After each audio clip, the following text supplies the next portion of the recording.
자, 157. 봅시다.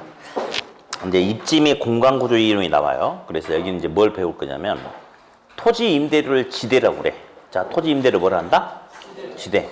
도대체 왜 토지 임대료가 발생하게 됐는지 옛날 학자별로 지대는 이런 것 때문에 발생하는 거야. 그래서 지대는 이런 성격을 갖고 있는 거야. 이제 이런 것들을 이제 다루는 부분하고, 그다음에 도시가 이제 인구가 적을 때는 도시가 이렇게 조그만 있을 거 아니겠어요, 단순하고. 근데 인구가 늘어남에 따라서 도시가 다양하게 이렇게 확산이 된대요. 그래서 어떤 모습으로 나타나는지 그걸 이제 묶어서 하는 부분입니다.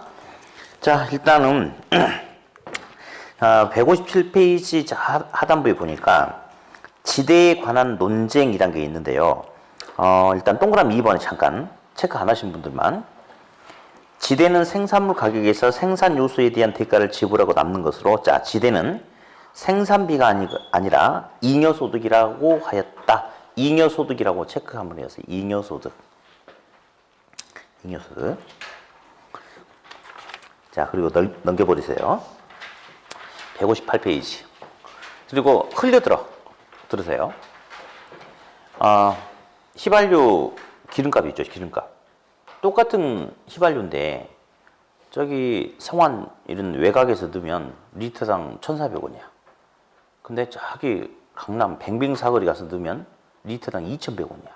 실제로 그렇습니다. 실제로. 그러면 똑같은 물건인데 좀 외곽 지역은 물건값이 싸. 도심 지역은 비싸. 그 이유가 뭐예요? 응?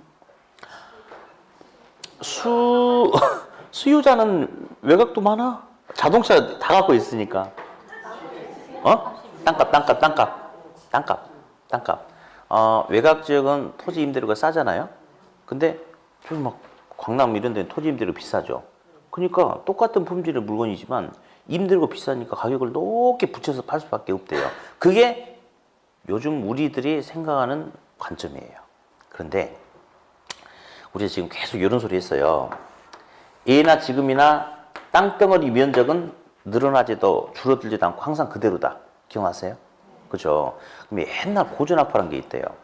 그러면 지금으로부터 100년 전, 150년, 200년 전에 이론들이 나왔대요. 어떤 이론들이. 그러면 옛날 고전학파들이 이야기했을 때는 말이죠. 지금하고 옛날하고 땅덩어리 면적은 똑같거든요. 똑같은데 옛날은 지금보다 인구수가 훨씬 더 적었겠죠. 그렇죠? 그러니까 지금처럼 토지 1제곱미터 땅 뭐 1억 넘는 토지도 많아요, 지금. 1m, 2m 이게 1억 넘는 토지가 많아. 옛날 사람들은 그렇게 상상이나 갖겠어요? 말도 안 됐겠죠? 그러면 옛날 사람들이 생각했을 때는 땅은 넓고 사람은 적잖아요. 그러면 토지에 대한 가치 인식을 제대로 할 수 있었다, 없었다? 없었겠죠, 그때는. 그러니까 결국은 토지 가격 때문에 뭔가 생산물 가격이 결정되고 어쩌고 이런 게 아니야. 그게 아니고 그냥 생산물 가격에서 생산비 빼고 이것저것 다 빼고 그냥 남는 돈이 그냥 그게 바로 지대소득이다. 뭐 그렇게 이야기를 했다는 거. 좀 이따 한 번 더 나오거든요. 그래서 옛날 사람들은 토지에서 발생하는 지대소득은 정당한 소득이 아니고 노동 없이 발생하는 소득을 뭐라고 그래요? 불로소득, 잉여다. 그렇게 했다는 거 참고로 알고 계세요. 자, 이제 양가로 3번부터 이제 설명할 거예요. 그 농업지대 이름 보니까 반가루 1번에 리카도의 차액지대설 나오죠? 그렇죠? 저 밑에 보니까 반가루 2번에 마르크스의 또 누구도 나와요.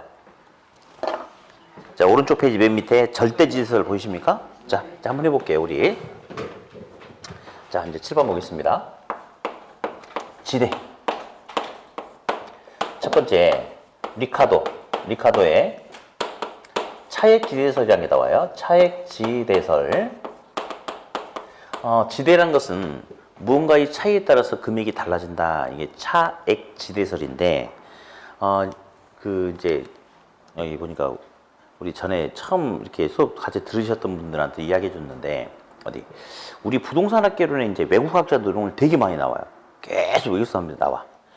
우리 학개론에 나와 있는 외국학자들의 공통점이 뭐라고 그랬어요? 다 죽었어요. 여기는 다 죽었어, 이제. 오늘 다 죽었어. 왜 죽었을까?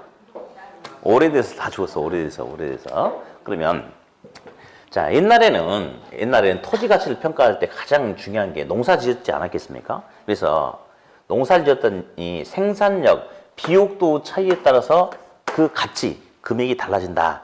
그래서 이렇게 똑같은 씨앗을 한 주먹을 뿌렸는데 수확량이 많이 나올 수 있는 그런 토지는 참 비옥한 토지다. 땅값 비싸다. 근데 똑같은 씨앗을 한 주먹 뿌렸는데 수확량이 조금밖에 안 나온다. 별 볼 일 없는 싼 토지다. 그렇게 이야기를 했다는 거. 예. 자, 그러면서 이제 아무튼 봅시다. 자, 그럼 리카르도 이를 이해한다면 토지가 A 토지, B, C 토지가 이렇게 있는데 A 토지는 농사 지으면 쌀이 20가마가 수확이 돼. 10개가 수확이 돼요. B는 쌀이 7개가 수확이 돼. C는 쌀이 5가마가 이렇게 수확이 된답니다. 이렇게. 그러면 어떤 토지가 제일 생산력이 높아요? A 토지. 그래서 A 토지가 제일 비싸다. 그렇게 이야기를 했대. 이렇게. 자, 그러면 당연히 요렇게 된다 이겁니다. 자, 그게 바로 리카르도의 차익 지대설인데 하나 더 이제 더 나와야 돼요. 생산하면 생산에 있어서는 생산비가 들어가지 않을까요? 생산비. 그래서 생산비를 쌀로 환산해 보니까 생산비가 쌀이 5가마가 들어간대. 5가마가. 그러면 A 토지는 10개 중에서 5개 빼고도 몇 개 남아요? 5개 남죠. 그렇죠? 그러면 정상 이윤만 나타날 수 있으면 이용할 수 있는 거거든요. 그럼 만약에 A 토지 지주가 임차인한테 내 토지 쓰고 싶으면 토지 사용료 내, 지대 내 이렇게 한대. 그러면 반드시 A 토지를 차지하기 위해서는 토지 사용료로 얼마 범위 내에서 지대 지불이 가능하죠? 5개죠? 그렇죠? 이게 바로 지대래. 그래서 A 토지는 남는 게 있으니까 지대가 발생할 수 있다. 그렇게 이야기했대요. B 토지도 남는 게 있습니까? 2개 남았대. 그러니까 지대가 발생할 수 있대요. 문제는 C입니다. C는 생산에서 생산비 빼고 남는 게 있어요? 없어요? 없죠. 그래서 이런 C와 같은 이런 토지를 뭐라 불러주냐면 최열등한 토지다. 남는 게 하나도 없다. 또는 더 이상 이용할 수 없다. 여기까지만 가능하다 해서 최열등기 또는 한계지라고 이렇게 불러줍니다. 예. 그러니까 최열등기 또는 한계지는 생산함에 있어서 겨우 생산비만 감당할 수 있는 토지다라고 그렇게 이야기를 한대요. 예. 자, 그러면 이런 가지고 이야기를 해야 돼 이제. 먼저 리카르도는 이렇게 이야기했대요. 리카르도는 뭐 남는 게 있어야지 토지 임대료를 지불하지 않겠느냐. 그래서 최일등기 같은 경우는 겨우 생산비만 감당한다는 것은 토지 사용료를 하나도 내지 않고 쓰라고 하면 쓰겠어 안 쓰겠어? 예, 표현 자체가 굉장히 빈티나게 표현하고 있어요. 겨우 생산비만 감당할 수 있다? 좀 빈티나죠 표현이. 근데 손해보는 건 아니고 정상 이윤을 얻을 수 있다 이겁니다. 생산비를 감당하니까. 그러면 만약에 A 토지는 아니 C 토지는 지주가 이 토지 이용자에게 그냥 공짜로 써라. 토지 사용료 내지 마라. 그러면 쓰겠어 안 쓰겠어? 써. 정상 이윤을 얻으니까. 근데 지주가 내 토지 쓰고 싶으면 돈 내. 그러면 이 C 토지 같은 경우는 임대료를 지불하려고 하겠어 안 하겠어? 임차인이. 그렇죠. 돈 내고 쓰면 손해보는 거니까 안 하려고 하지 않겠습니까? 그래서 리카르도의 이론을 이해한다면 얘는 지대가 발생할 수 없는 거예요. 남는 게 없으니까 발생할 수 없어야 해요. 그런데 이론과는 달리 현실에서는 한계지에서도 지대가 공공연히 발생합니다. 현실에서는. 그래서 리카르도는 내 이론이 맞는데 왜 아니 최일등기지는 남는 게 없으니까 지대가 발생해서는 안 되는데 지대가 발생한대요. 그래서 왜 현실에서 지대가 발생하는지 그 이유를 설명을 하지 못하고 사망하셨어요. 왜 그러냐면 임차자 관점에서만 바라봤기 때문에 그래요. 누구 관점에서만? 그렇죠. 얘는 철저히 임차자 관점에서만 봤대요. 임차자 관점에서만. 그럼 임차자 관점에서는 당연히 지대를 원래 조금 주려고 또 했고 또 뭐 남는 게 있어야지 토지 사용료를 지불하고 쓰려고 하지 않겠어요? 그래서 임차자 관점에서는 남는 게 없으니까 절대 지대가 발생할 수 없다. 그렇게 이야기할 수 있겠죠. 근데 훗날 마르크스라는 이제 학자가 나왔어요. 네. 이 사람이 들고 나온 게 절대지대설이라는 용어를 들고 놨거든요. 절대지대설. 그래서 이 사람은 지대는 절대적으로 발생할 수밖에 없대요. 왜냐하면 지주가 요구하기 때문에 발생한대. 지주는 내 땅 쓰고 싶으면 토지 임대료 내고 토지 임대료 낼 능력 안 되면 쓰지 마라고 해버린다면 한계지나 아니 그보다 더 못한 토지를 하더라도 지주가 내 땅 쓰고 싶으면 임대료 내라 그러면 지대가 발생할 수 있다 없다? 있다. 그래서 리카도는 한계지에서 지대가 발생하는 이유를 설명하지 못하고 돌아가셨는데 마르크스는 한계지에서 지대가 발생하는 이유를 설명했다 못했다? 했다. 지대는 누가 달라고 하면 생길 수밖에 없다. 지주. 철저하게 누구 관점에서?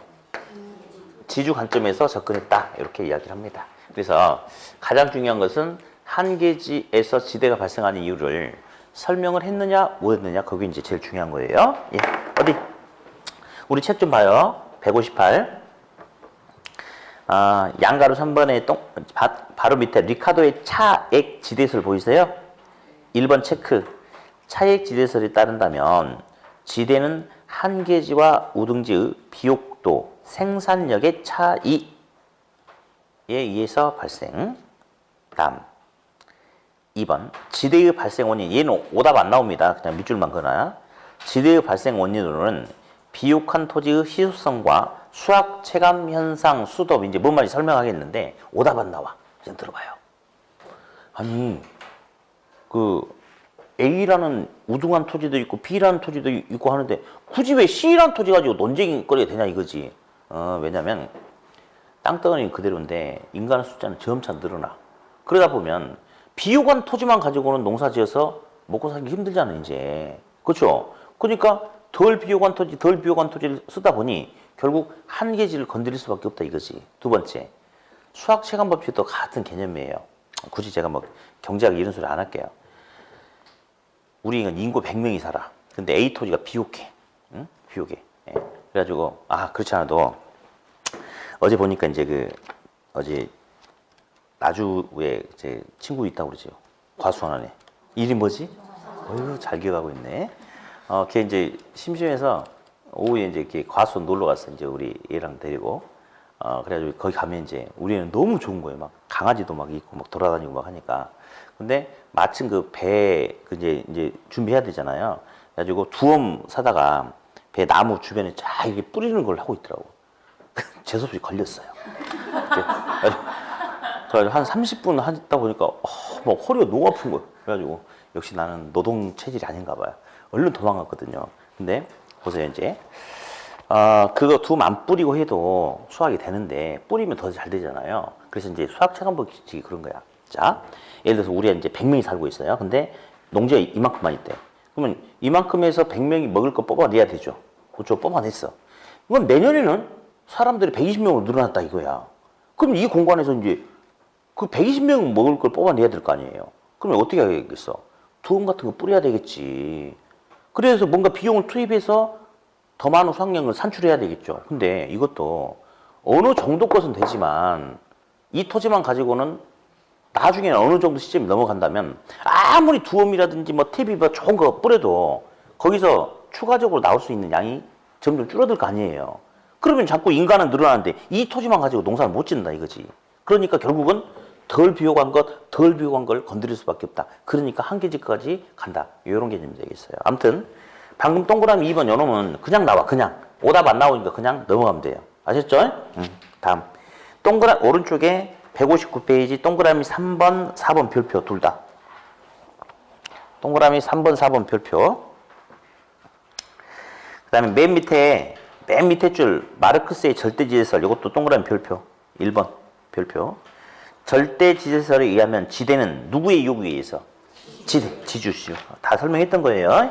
넘기시고. 이제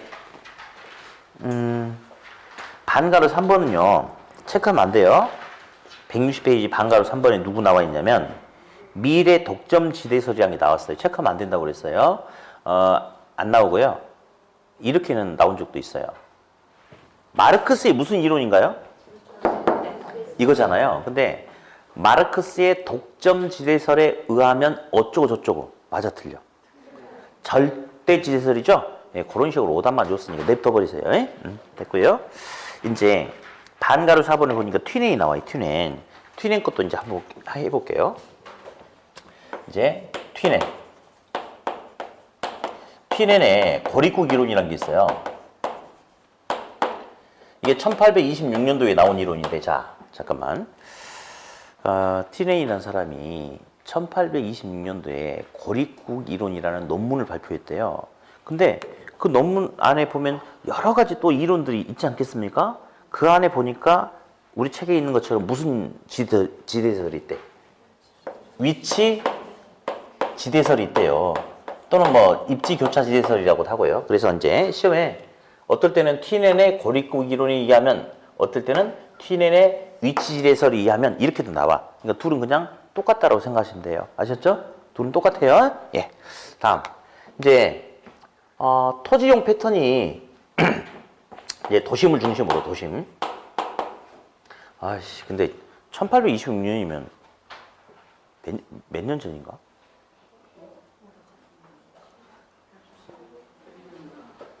엄청, 150년이라고요?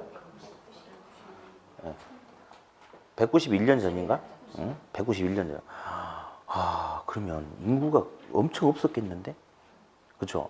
지금 있잖아요. 우리나라 같은 경우는 전 국토를 다 이렇게 이용한다고 했을 때 인구 한 사람이 600평씩 이용할 수 있대요. 600평. 그러니까 대부분 그렇지만 이제 도심에 다 몰려 있겠죠. 대부분. 아무튼 그래. 근데 지금 인구가 많아져서 그러는 거예요. 그러니까 지금은 사실은 우리가 어딜 가든지 30분 동안 가는데 사람 뭐 이렇게 흔적을 못 볼 수 있는 공간은 없죠, 사실은. 그렇잖아요. 근데 옛날에는 30분 동안 움직여도 사람을 못 찾는 공간들이 헛하지 않았겠습니까? 인구가 적었겠죠? 당연히. 그러면 사실 도심이라 하기도 좀 그래. 191년 전이니까. 아무튼 그냥 마을인데 도심이라고 그래. 아무튼. 근데 이제 이 도심을 중심으로 토지용 패턴이 이렇게 단순하게 나타나는데요. 뭐 거기다 그림 뭐 그려놓긴 했는데 뭐 보지도 마세요. 그는 물어보지도 않으니까. 뭐 그 이제 그림의 요지가 뭐냐면 그냥 들어봐봐. 그러니까 191년 전이죠. 그렇죠? 그럼 이 당시에는 뭐 고속도로가 있는 것도 아니고, 빠른 속도로 많은 양을 싣고 빠른 속도로 움직일 수 있는 트럭 차가 있는 것도 아니고, 그러다 보니 야채라든지 낙농은 수확해가지고 금방 상해버리니까 소비자한테 빨리 팔아야 될 거 아니에요. 그러니까 도심지 인근에서 이제 하는 거고, 경제활동을. 그다음에 어떤 그 목축을 한다든지 또는 이렇게 목재 생산한다든지 이런 것은, 또는 곡물은 쌀보리 같은 경우는 수확하고 나서도 보존력이 몇 년 가는 거잖아요. 그런 것 같은 경우는 굳이 도심의 근처에 있지 않고 외곽에서 멀리 나가서 해도 된다 뭐 이런 건데, 전혀 그런 거 시험에 안 나와요. 그런 거 안 나오고 요건이 나와. 이제 볼게요. 1826년 옛날이래. 그러면 인구가 적었단 말이에요. 그럼 사람들이 대부분 도심 외곽에 몰려 있는 게 아니고 도심지 내에 다 살고 있지 않았을까요? 그러면 물건 팔려면 시장으로 갖고 와야 되겠죠. 그렇죠? 그러면 시장이 대부분 다 어디에 있었겠어요? 도심 외곽은 없었겠지. 도심지 안에 시장이 있지 않았겠습니까? 그러면 어디서 수확을 하든지 팔아먹으려면 도심지 안으로 가지고 와야 되는 거죠. 그러면 운반하려면 운송비, 수송비가 들어간다 이겁니다. 그러면 볼래요? A 토지가 있고 B 토지가 있어요. 그러면 지금 현대적 관점하고 똑같아. 얘 위치에 따른 수송비 강조가 있거든. 자, 현대적 관점에서도 도심에 가까운 A하고 도심에서 멀리 떨어져 있는 B하고 누가 더 비쌀까요? A겠죠? 얘도 똑같이 이야기했대. A가 B보다 더 비싸대요. 예, 왜 그러냐면 이렇게 이야기했대. 얘는 물건을 생산하면, 이 생산물을 처분하면 생산물 가격이 나온대. 또는 뭐 총 매상고 수입이 된대. 이 생산물 가격에서 생산에 소요되는 생산 비용을 뺀대. 그리고 하나 또 빼야 되는 게 있대요. 예. 뭘 빼야 되냐면 상설시장은 도심에만 형성이 됐기 때문에 도심으로 물건을 운반을 해야 된다. 운반을. 그래서 수송비 똑같은 말? 운송비를 빼야 된대. 빼야 된대.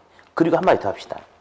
요거에서 요거 빼고 저거 빼고 남는 돈이 있대. 이 남는 돈은 지가 뭔가 역할을 해가지고 발생하는 소득이 아니고 이것 치르고 저것 치고 남는 돈이래. 그래서 이 돈의 이름을 잉여, 불로소득이 돼. 성격 자체가. 요놈의 이름이 뭐냐면요, 지대다라고 이렇게 이야기한대요. 그래서 옛날 사람들은 고전학파는 지대소득은 정당한 소득이 아니고 단지 이것저것 빼고 남은 무슨 소득이다? 잉여, 불로소득일 뿐이다. 그 지문들이 가끔 나와요. 가끔. 됐고요. 자, 이제 또 이제 볼게요. 1826년. 예, 마침 어제 갔더니 이제 어디 잘 갔다 온 것 같다. 내가 보니까. 이제 과수원이 길이 이렇게 막 오르락 내리락 하면서 이렇게 조금 막 나무 있고 그렇잖아요. 그럼 이 두어물을 갖다 일일이 다 메고 다닐 수도 없잖아요. 그러니까 아세아 관리기가 이렇게 조그만 이렇게 궤도 달린 이렇게 농기계 있어요. 예? 거기다 싣고 가면서 하나씩 나무 옆에 떨어뜨려 놓고 이게 가는 거야. 예? 그렇지 않고 만약 그 기계가 없으면 이 지게질도 못 해요. 너무 이게 배가 낮으니까. 그럼 어떻게 사람이 다 하겠냐고. 예? 그래서 보니 농기계를 이용하느냐 그렇지 않느냐, 또 비료 이런 걸 이용하느냐, 농약을 이용하느냐 그렇지 않느냐에 따라서 생산비라든지 생산량의 차이가 확 달라질 수도 있겠죠. 지금은. 근데 옛날은 191년 전에 농사를 지으면 누가 농사를 짓든지 새로운 어떤 농기계 이런 것도 없었을 거 아니겠어요? 그러니까 누가 농사를 짓든지 농업 경영 방식에 있어서 차이가 있다 없다? 없다. 그럼 결국은 누가 농사를 짓더라도 얘는 일정해요. 그래서 TN이 하고 하는 말이 위치에 따른 수송비, 결국 수송비 절약분이 곧 지대다. 이 말을 한 거예요. 이 말을. 예. 그래서 이 이론은 현대적 우리 관점과도 많이 유사하죠. 그래서 현대적 입지 이론에 기초를 제공했다. 이런 표현을 쓰기도 한다는 거. 어디 체크 좀 합시다. 맨 밑에 기형 니은 있어. 니은. 왼쪽 맨 밑에 별표. 160페이지 맨 밑에요. 160페이지 하고 있습니다. 왼쪽 맨 밑에. 아니 쉬는 시간은 살아있는 것 같아. 강의실에 막 굉장히 밝아. 그래서 난 있잖아요. 그래가지고 내가 진짜 나는 우리 학생들한테 정성껏 가르쳐가지고 학생들한테 기쁨을 주고 싶다 이런 생각이 드는데 내가 이러려고 강의했냐 이런 생각이 들어요. 유행어처럼. 아니 나만 들어오면 강의실이 쎄고 나만 나가면 분위기가 좋잖아. 도대체 나는 뭔가 이런 생각이 들어. 아이 진짜. 자, 동그라미 니은 별표 치라고 그랬죠? 토지의 비옥도가 동일하더라도 뭐에 따라서? 위치에 따라 수송비. 디귿도 체크. 리을 체크. 체크. 그 정도. 다음에 맨 밑에 동그라미 리을. 맨 밑에 리을. 비례 반비례 나왔네. 자, 볼게요. 자, 도심을 중심으로 거리가 멀어질수록 수송비도 증가하나? 그러니까 거리하고 수송비는 비례라고 그래, 비례. 근데 거리가 멀어지면 수송비도 많이 들어가죠? 그러면 수송비가 많이 나가면, 많이 빠져나가 버리면 지대는 커진다, 작아진다? 작아진다. 그래서 수송비와 지대는 반비례. 그렇게 이야기해요, 반비례. 자, 넘기세요, 이제. 보니까 이제 양가를 3번에 보니까요 도시지대 이론이 나와요. 근데 이런 거를 구분할 필요가 없어요. 책은 손대지 말고 아까는 농업지대 이론이 나왔는데 시험은 이제 그렇게 구분하지 않으니까 그냥 읽으면 돼. 어디 방가로 1번에 보니까 알론소의 무슨 지대 이론 나와요? 입찰지대 이론. 자, 동그라미 2번을 보니 무슨 지대 나왔다? 입찰지대. 우리 잠깐 한번 이야기를 한번 해보자. 이 사람은 입찰에 의해서 지대가 결정이 된다고 한 사람이야. 입찰에 의해서 토지란 물건의 사용료가 결정이 된대. 그러면 무슨 말이냐면요. 여기 볼래요? A 토지가 이렇게 있네. A 토지에서 농사를 지으면 10개가 수확이 돼. 생산비로 5개 빼도 5개 남아. 그러면 이제 A 토지를 사람들 쓰려고 이렇게 나 좀 빌려주시오 이렇게 할 거 아니에요? 자, 그런데 그러면 토지 지주 입장에서는 이 토지를 어떤 사람에게 빌려주고 싶을까요? 가장 돈 사용료 최고로 많이 내는 사람한테 빌려주고 싶지 않을까요? 그렇죠? 그래서 한정된 토지를 서로 차지하겠다라고 입찰이 붙으면 결국 낙찰이 되는데 최고가를 쓰는 놈에게 낙찰되겠죠. 그래서 입찰 나오면 최대란 말이 나와줘야 돼. 예. 그래서 동그라미 기억 별표 2번의 기억. 단위 면적 토지에 대해서 토지 이용자가 경쟁을 통해서 나타나는 입찰을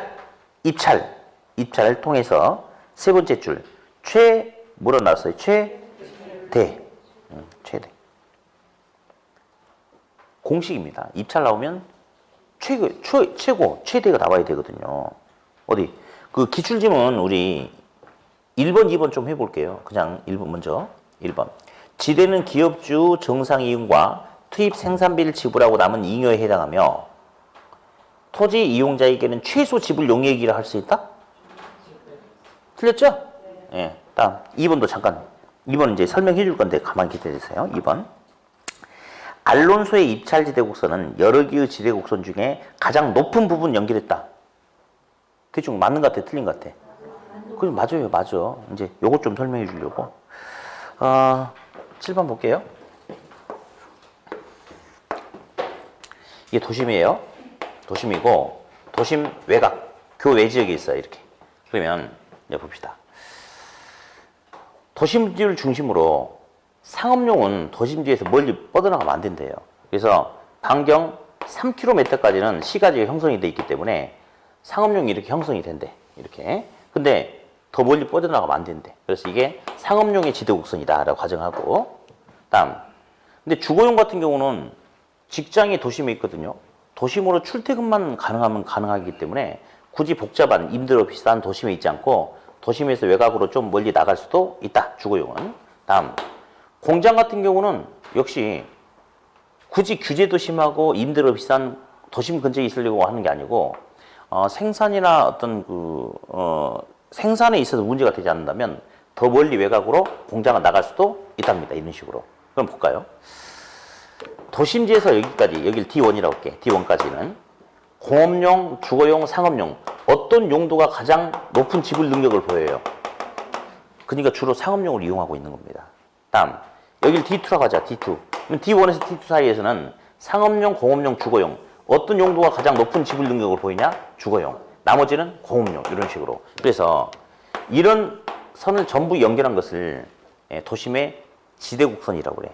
그러면 결국 이 지대곡선은 각 구간별로 용도별, 주상공 용도별 최대 지불 능력, 가장 높은 지불 능력을 연결한 곡선이죠. 그렇죠? 그래서 방금 풀어봤던 문제가 그런 개념이 되겠어요. 네. 자, 그리고 이제 뭐 나머지 체크 몇 개만 할게요. 다시 162페이지 중간에 동그라미 니은도 체크하고 맨 밑에 동그라미 니은, 디귿, 니을도 그냥 체크만 하고 넘어가면 돼요. 그러니까 163페이지도 디귿, 니을까지만 넘기세요. 동그라미 3번에 준지대가 나왔어요. 준지대. 준지대 별표. 별표. 자, 준지대는 개념만 잡으면 돼. 개념만. 자, 봅시다. 오늘 이제 우리 학생들한테 제가 우리 산에 도라지 캐러 가자고 해요. 도라지. 예. 갑자기 아무런 사전 이유도 없이. 그래가지고 수업 끝나고 전부 다 산에 갔어요. 이 도라지를 캐야 되는데 아무도 준비 안 해왔어. 그랬더니 앞에 있는 학생은 손으로 막 파다 손톱 부러져 피났어. 그랬더니 뒤에 있는 학생은 머리 쓴다고 해가지고 볼펜으로 이렇게 땅 파고 있는 거야. 이렇게. 예. 다 이 모양이거든요. 근데 제가 약초키는 이렇게 긴 호미 같은 거 있어요.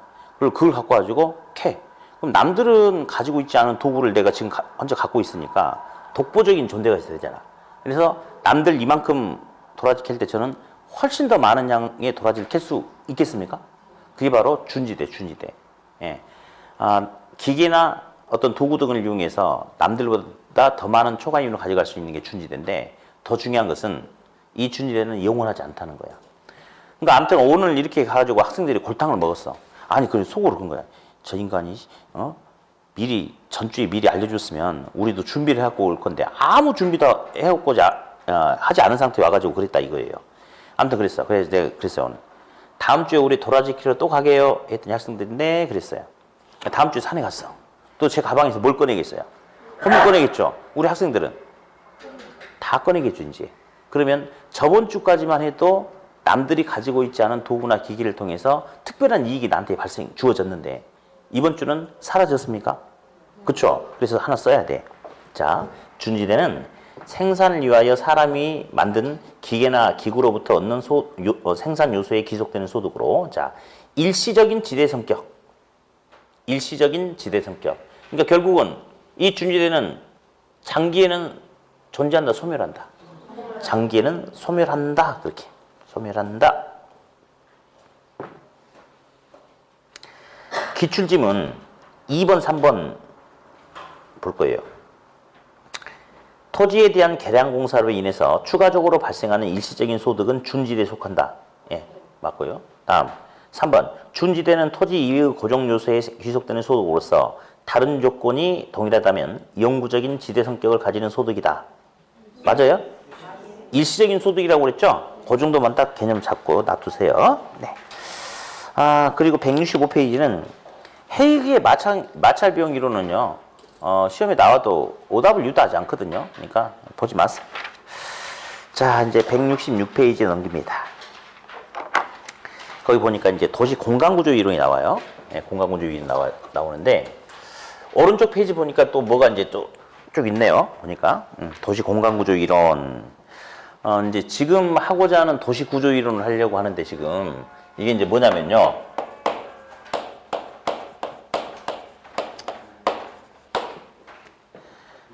강의실에서 전화 받으시면 안 돼요. 아셨어요? 네, 나가서 받으셔야 돼요. 예.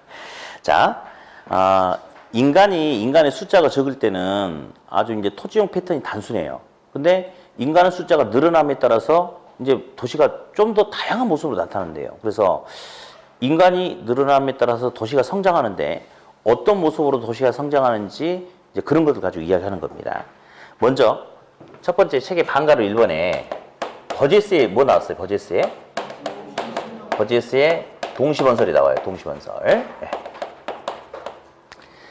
이제 이 이론은 1920년대 미국의 시카고라는 드넓은 평야에서 나타나는 모습을 이제 설명하기 위해서 나온 이론인데, 마치 이제 연못에 돌멩이를 탁 던졌을 때 동심원에 이렇게 파장이 퍼져 나가는 것처럼 도시가 성장이 되더라 이거예요. 그래서 동심원설이라고 그렇게 이야기를 합니다.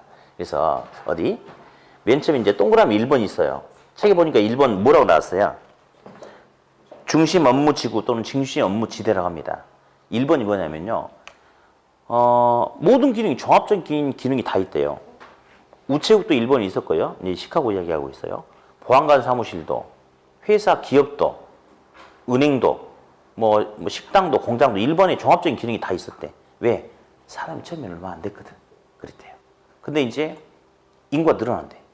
늘어나다 보니까 이제 종전보다 식당도 더 많이 필요하고, 종전보다 목욕탕도, 말도 많아지는데 마차도 많아지고, 그러니까 어떤 마차 부품을 만드는 공장도, 말바꿈을 만드는 뭐 이런 것도 해서 더 많은 시설들이 필요한데, 그래서 1번에서 안 돼가지고 2번으로 확산이 된대요. 2번이 우리한테 중요합니다. 2번 뭐라고 나왔던가요? 점이지대, 전이지대, 천이지대 나와 있죠? 색깔표로 나중에 칠해놓으면서 2번이, 예, 다 칠하지 말고 2번. 예, 2번. 자, 그래서 이제 2번은 뭐냐면요. 2번은 아까 이야기했듯이 1번 지역에서 다 감당이 안 되니까 이제 어떤 상업시설이라든지 공장시설이 이제 2번으로 나가는 거예요. 사실은 지금 보면 부도심이라고 생각하시면 돼요. 왜냐하면 경제활동이 굉장히 이제 활발하게 나타날 수 있는, 거리가 나타날 수 있는 그런 부분이니까. 근데 이제 사실은 지금은 부도심이라고 해도 엄청 깨끗하고 그렇잖아요. 근데 옛날은 그렇지 않았겠죠. 좀 굉장히 이렇게 지저분하고 그런 상황이었겠지. 아무튼 다음 3번은 누구 나오던가요? 3번은 저소득층 지대가 나와요. 또는 노동자 지대라고 돼요. 왜냐하면 2번에 일자리가 있는 거거든요. 예, 망치로 쇠도 두드려야 되고, 예, 식당에서 뭐 서빙도, 음식물 쓰레기도 치워야 되고, 예, 그렇기 때문에 노동력을 제공할 수 있는 사람이 3번에 살아야 된대. 근데 1920년대는 교통이 대중화되지 않았겠죠. 그럼 일부 사람만 자가용과 마차를 가지고 운송수단을 썼을 거란 말이에요, 지금. 그러면 만약에 저소득층이 도심지 외곽에서 멀리 떨어져 있는 곳에 산대. 그러면 통근버스가 있어요, 없어요? 없죠. 그러면 아침에 출근하려고 20km 뛰어와. 일하고 나서 허기진 배를 움켜잡고 또 20km 집에 뛰어가. 그러면 안 되겠죠? 그러니까 결국은 교통이 발달하지 않았기 때문에 2번 지역 바로 옆에 노동력을 제공하는 3번이 있는 거예요. 그리고 얘는 중요하지도 않아요. 4번. 4번은 중류층 또는 뭐 어느 책에 보면 고소득층 지대라고 하는데 별로 의미 없는 지역이고 5번은 그나마 좀 알아놔야 되네. 무슨 지대? 통근자 지대. 통근자 지대는 도심 경계선 밖에 있는데 누가 살고 있냐면요. 기업 사장님, 은행장, 시카고 시장님, 고위 관료들 이런 사람들은 2번, 3번 이런 데 복잡하잖아요. 시끌시끌하고 주거환경도 안 좋고 그러니까 아예 도심지 밖으로 딱 나가가지고 대저택을 짓고 흑인들, 하인들 데리고 그냥 살면서 다닌 사람이래요. 근데 이름이 통근자지대죠. 그러면 이 사람들은 1번에 직장이 있는데 출퇴근 통근할 수 있는 능력이 된다 안 된다? 된다. 1920년대 자동차를 소유했다거나 마차를 소유했다거나 이런 사람들은 경제적 능력이 큰 사람들이죠. 그런 사람들이 아무튼 이래. 자, 됐고 이제 여기서 2번 적이 제일 중요하다고 그랬어요. 2번 적이. 자, 그러면 잠깐만. 책에다 좀 이따 체크하고 우리 한번 해봐야 돼요. 요 당시 어디 버제스의 동심원설에 의하면 저소득층의 주거지역은 고소득층보다 도심지 가까이 입지한다. OX. 자, 그리고 이제 여기서 이제 조심해야 될 게 있어요. 지금 우리 아까 지대 이론 했어요. 그리고 지금 도시구조 이론 하고 있는데 여기서는 우리의 생각을 반영하면 안 돼요. 우리 생각을 물어보는 게 아니고 그때 그 당시 그 사람이 했던 그 생각을 물어보는 거야. 저소득층의 주거지가 고소득층보다 도심지 가까이 있다. 선생님, 도심에 가까울수록 땅값 비싸잖아. 이런 소리 하지 말라고. 여기서는 안 돼. 여기서는 그 당시 그 사람들이 했던 그대로 받아주셔야 돼요. 아셨죠? 자, 버제스에 의한다면 저소득층의 주거지는 고소득층보다 도심지 더 가까이 있다. 맞지? 그렇죠? 이 사람의 이론에 의한다면 도심 중심부로 갈수록 범죄, 빈곤, 질병은 증가하는 경향이 있다. 맞죠? 왜냐면 여기 도심 중심부 이런 게 있잖아요. 그러니까 이쪽으로 지나쳐 갈수록 범죄, 빈곤, 질병은 증가할 수 있겠죠? 그 정도만. 자, 개요에서 동그라미 니은 버제스의 동심원설은 도시 생태학적 관점에서 밑에 줄에 보니까 몇 개 지대? 5개 지대. 도시 생태학적 관점에서 5개 지대로 구분했다. 그리고 맨 밑에 동그라미 기억 별표 167 맨 밑에 별표 동심원설에 의하면 저소득층일수록 고용기회가 많은 부도심 지역으로 잠깐만 여기서 부도심 지역은 대충 어디라고 생각하시면 된다고 그랬죠? 점이지대 정도에 접근성 양호한 지역의 주거 입지가 형성되는 곳으로 도심지 외곽으로 갈수록 양호한 주거 환경이 확보됨에 따라서 고소득층의 주거지역은 저소득층의 주거지역에 비해서 도심에서 더 멀리 위치한다. 이렇게 넘기고 동그라미 니은 체크 니은이 이거예요. 중심지와 가까워질수록 범죄, 빈곤, 질병 이런 게 증가하는 경향이 있다. 이렇게 그 정도는 보시면 되겠어요. 다음 반가루 이번에 호이트의 선용이론은 이제 미국의 이렇게 호이트라는 경제학자가 도심의 성장이 양호한 도로를 축으로 마치 부채에 날을 핀 것처럼 이렇게 뭐 방사상, 환상 이렇게 이야기하는데 이제 확대된다. 뭐 그렇게 이제 나온 이론인데 어디 동그라미 1번의 세 번째 줄 보니까 부채꼴, 선형, 쐐기형 모양의 분포란 말이 있습니까? 체크해 놓으세요. 도심, 그러니까 이제 이렇게 된대요. 도심을 기준으로, 양호한 도로망을 끼고 이렇게 마치 쭉쭉 이렇게 뻗어 나가듯이 이렇게 나타난대. 이렇게. 됐고요. 근데 이제 얘는 시험이 정말 잘 나오는데 답 찾기가 너무 좋아. 어디? 양호한 간선도로, 쾌적한 환경을 중심으로는 고가주택, 저가주택 누가 먼저 자리 잡을 것 같아요?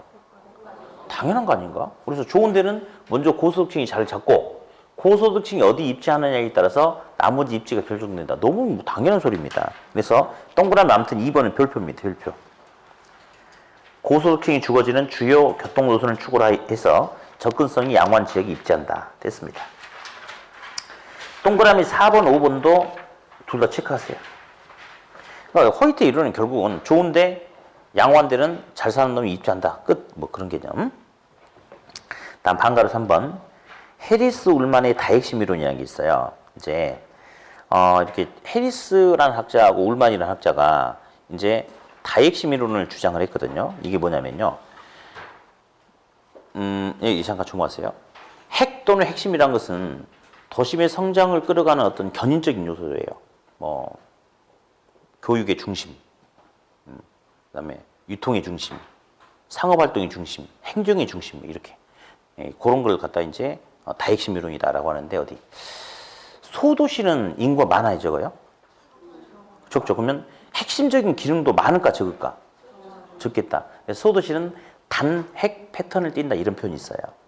하나, 대도시는 인구가 많죠. 인구가 많다 보면 여러 중심 기능이 있는 지역으로 나뉘지 않을까요? 그렇죠. 그래서 대도시는 다핵 패턴을 띈다라고 그렇게 이야기를 해요. 근데 연원도 시험에 나오면 얄짤 없어요. 그냥 답은 딱 그런 거야. 뭐냐면요.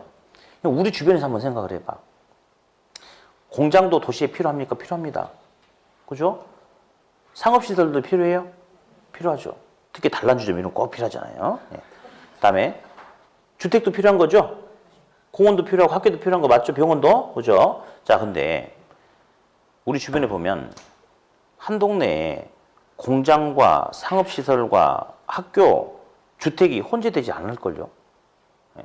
우리 용도 지역, 지구 그런 거에 의해서 여기는 제1종 무슨 지역 해가지고 여기는 요걸 추구하고자 하는 거니까 요거 중심으로 이런 것끼리 보여. 저런 것끼리 보여. 이렇게 하지 않나? 맞죠? 그래서 보면 토지용은 똑같은 놈들끼리는 모여있고 서로 다른 놈들은 떨어져서 입지하는 거 아닌가요? 맞죠? 시험에서 원하는 답이 그거예요. 그래서 딱 하나만 보면 돼. 리을, 별표. 해리스 울만에 의하면 동종활동은 모여서 모일 집자. 모여 있어야지 이익이 생긴대. 집적 이익을 추구하고 이질 활동은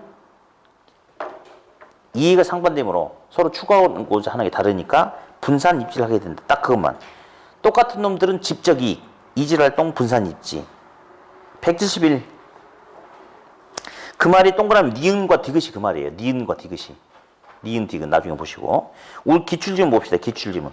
예. 1번 볼게요. 1번 봅니다. 다핵심 이론에서 다핵의 발생 요인으로는 유사활동 간 분산 지향형, 이질활동 간 입지적 비향, 뭐야? 아니, 유사활동은 똑같은 놈들인데 왜 분산하라고 그러지? 틀렸죠? 집적 지향형이지, 집적. 모이는 거죠, 모이는 거. 딱 그거만 알고 있으면 돼요. 똑같은 놈들은, 유사한 놈들은 모여있는 거고, 다른 놈들은 떨어져라. 그 개념만 알고 있으면 되겠다. 이렇게. 예. 자, 넘기셔가지고요. 173, 4, 5 이런 거 보지도 마세요. 안 나오니까. 다음에 이제 175페이지 상업입지 펴놓고 칠판 조목합니다.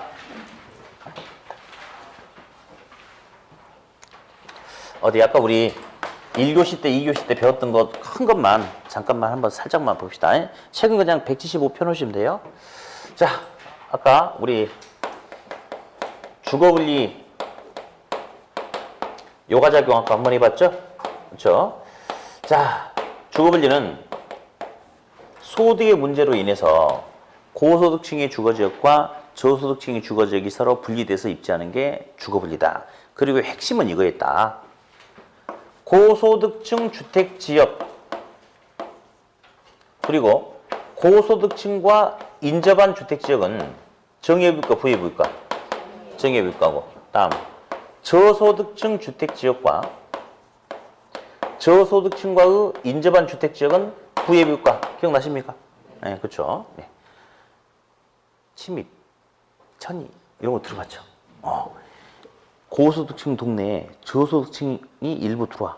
침입이죠. 그러면 고소득층들이 싫어하죠. 그러니까 떠나가. 빈집 막 생기네. 그럼 연속적인 침입이 이어지죠. 그럼에 따라서 이 지역은 결국 저가 주택 지역으로 바뀌어버릴 수 있지 않습니까? 그걸 뭐라고 했더라? 천의. 그래서 공가, 침입, 천의 등을 통해서 지역이 하향여가 되어가는 과정을 설명할 수 있다 했고요. 다음 이제 여가작용 하면서 제가 이런 소리 했어요. 정부가 임대를 보조를 해주면 저소득층 임차인의 실질 소득이 증가하는 거죠. 그럼 실질 소득이 증가하면 종전에 비해서 저가주택에 대한 수요도 어떻게 돼요? 증가하죠. 양적인 수요도 증가하고 질적인 수요도 증가하고 그러다 보면 장기적으로 저가주택의 공급량도 증가한다고 그랬죠. 그래서 긍정적인 하향 효과가 나타나게 된다. 요 내용 한번 해봤고요.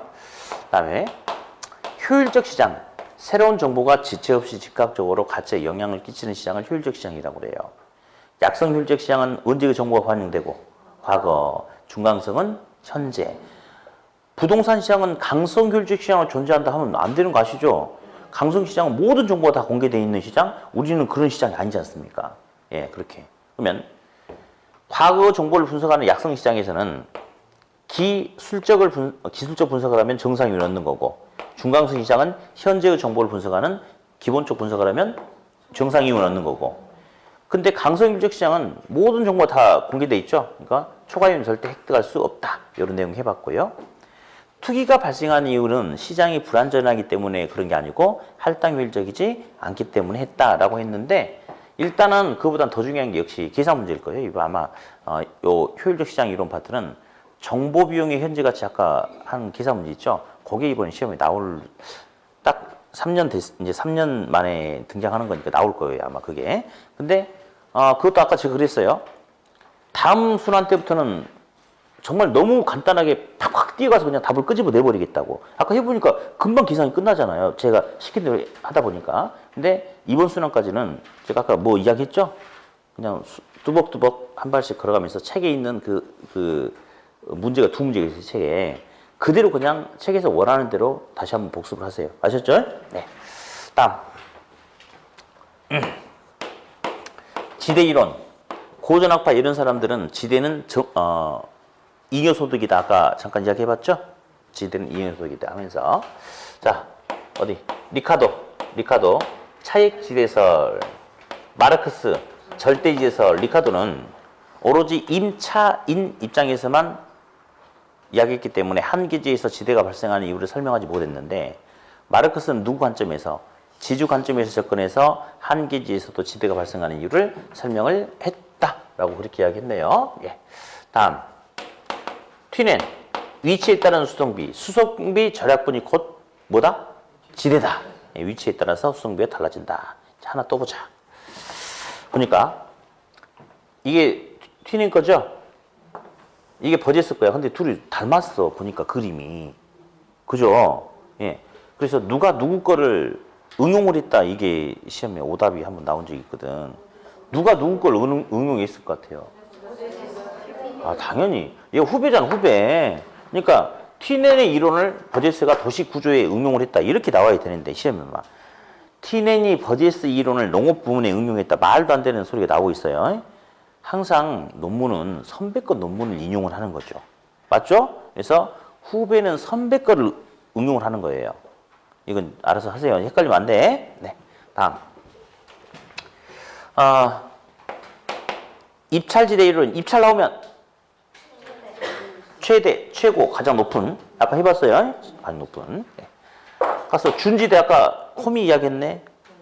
준지대의 성격이, 준지대는 영혼이 안 가요. 저번 주까지는 준지대가 있었지만 이번 주는 사라졌죠. 그래서 준지대는 일시적인 초과입니다. 이렇게 개념 잡으셔야 돼. 영구적으로는 어떻게 된다? 소멸된다. 이렇게요. 네. 다음에 버젯스의 자 도시구조. 버젯스의 동시번설 있죠? 이렇게 이게 1번이 뭐야? 중심 업무지대. 2번 점이지대, 천이지대, 전이지대. 2번이 제일 중요해요. 2번은 주거, 상업, 공업 기능이 혼재되어 있는 지역을 말해. 다음에 3번은 노동력을 제공해야 되니까 누구? 저소득층지대. 5번은 출퇴근 가능한 누구? 통근자 지대. 이렇게 알고 있으면 되겠고요. 호이트의 선용이론. 양완, 도로, 간선도를 축으로 도심의 성장이 쭉쭉 뻗어나간대. 그러면서 결국은 좋은 자리는 누가 자리를 잡는다? 고소득층이 자리를 잡는다. 그리고 고소득층이 어디 입지하느냐에 따라서 나머지 입지가 결정이 된다. 이렇게 이야기했죠. 그다음에 해리스 울만의 다이심 이론은 용도 지역 지구자 그런 개념이야. 그래서 똑같은 놈들은 자기들끼리 모여 있을수록 이익이 더 생기는 거죠. 다른 놈들은 어떻게 해야 돼? 분산, 흩어져 있어야 된다. 그렇게 딱 정리를 하면 되겠어요. 그럼 이제 휴식했다가 상업입지에 대해서 알아보도록 하죠. 네.